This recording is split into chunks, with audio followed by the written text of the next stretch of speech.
बिस्मिल्लाहिर्रहमानिर्रहीम, अस्सलाम वालेकुम। उम्मीद आप सब ठीक ठाक होंगे। आपका भाई वहीद अहमद खान आपकी खिदमत में हाजिर है। आप सबका बहुत बहुत शुक्रिया कि आपने जो है इससे पहले जो है वीडियो जो मैंने जिन स्टोरी की थी और वो उसमें बहुत अच्छा रिस्पांस रहा आप सबका, उसके लिए आप सबका बहुत बहुत शुक्रिया। इसी तरह आज मैं मेरे साथ अयाज़ मौजूद नहीं है क्योंकि वो वापस भावलपुर चला गया, क्योंकि पेपर वगैरह थे, इसलिए जैसे इंशाल्लाह वो ज्वाइन करता है तो आपके साथ उसके साथ ब्रॉडकास्ट ज़रूर बनाऊँगा।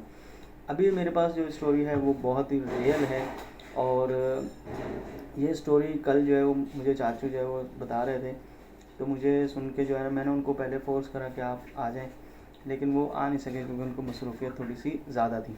इसी वजह से मैंने सोचा चले मैं आपके साथ शेयर कर देता हूँ स्टोरी कुछ इस तरह से। थोड़ा सा पहले उनका हवाला देते हैं ताकि आपको पता चलेगा कि स्टोरी में है क्या। आप डायरेक्ट में स्टोरी सुना दूंगा तो ऐसे पता नहीं चलेगा। स्टोरी कुछ इस तरह है कि चाचू हमारे जो है वो सऊदीया थे, सऊदीया में वहाँ काम करते थे। जाहिर सी बात है, इलेक्ट्रिशियन थे, इलेक्ट्रिशियन का काम बहुत अच्छे से है।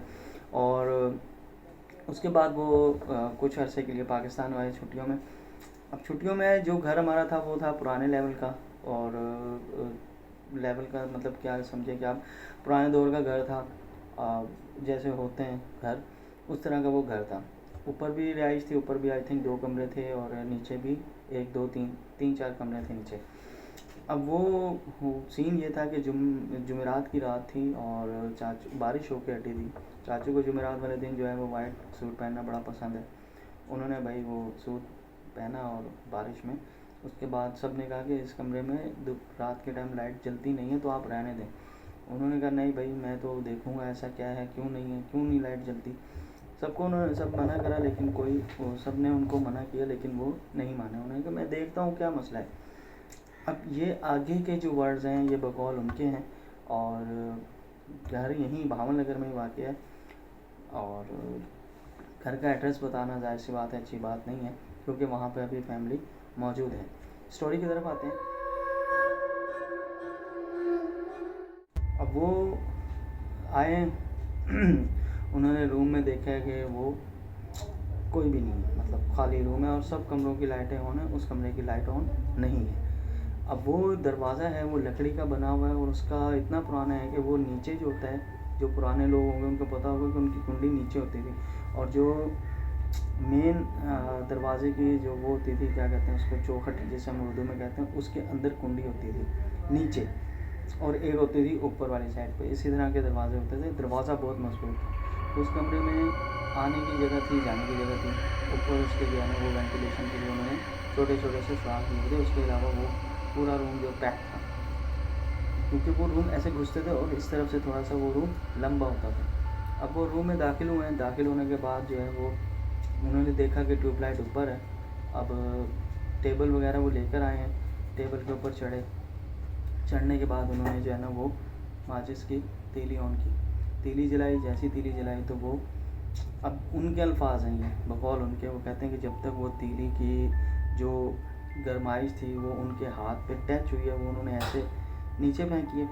नीचे फेंकने के बाद दरवाज़ा अपने आप ही बंद हो गया। दरवाज़ा बंद हुआ तो इतनी ज़ोर से लाउडली, कम से कम वो कहते हैं कि 7 से 10 लोग उनके पीछे खड़े हो गए। उनको महसूस हुआ कि वो ज़ोर ज़ोर से हंस रहे हैं, काफ़ी ज़ोर से हंस रहे हैं। तो उन्होंने समझा कि शायद बाहर से या किसी से, उनके जो छोटे चाचा भाई हैं वो हो सकता है वो शरारत कर रहे हों, क्योंकि उनको पता है कमरे में मैं अकेला हूँ। लेकिन ऐसा कुछ नहीं था।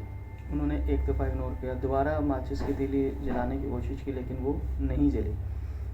तो हुआ ये कि वो उनको जब वो ज़्यादा तेज़ आवाज़ में आवाज़ें महसूस होना शुरू हुई कि उनके पीछे कुछ है, तो वो उतरे। उतरने के बाद उन्होंने जो है ना वो, और आवाज़ें इतनी ज़्यादा खौफनाक थी, इतनी ज़्यादा खौफनाक थी कि मैं जब ये सुन रहा था स्टोरी तो मेरे खुद के रोंगटे खड़े हो चुके थे। वो बता रहे थे कि बहुत ज़्यादा खौफनाक थी।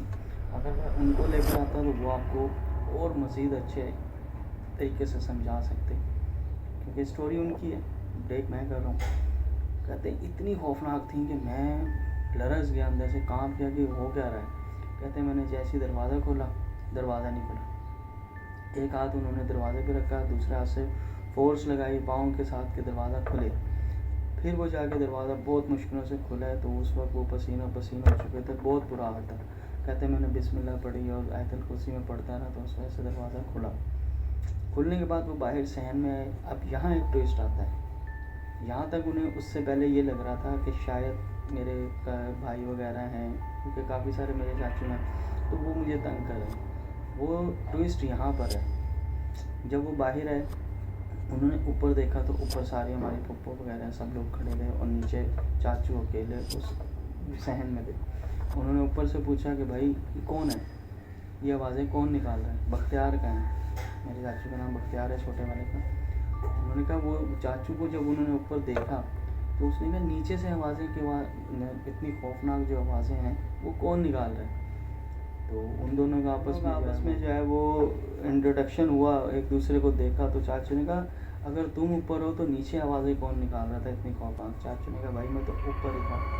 उसके बाद वो भागे सीढ़ियों, कहते मैंने कैसे क्रॉस करी है मुझे नहीं याद।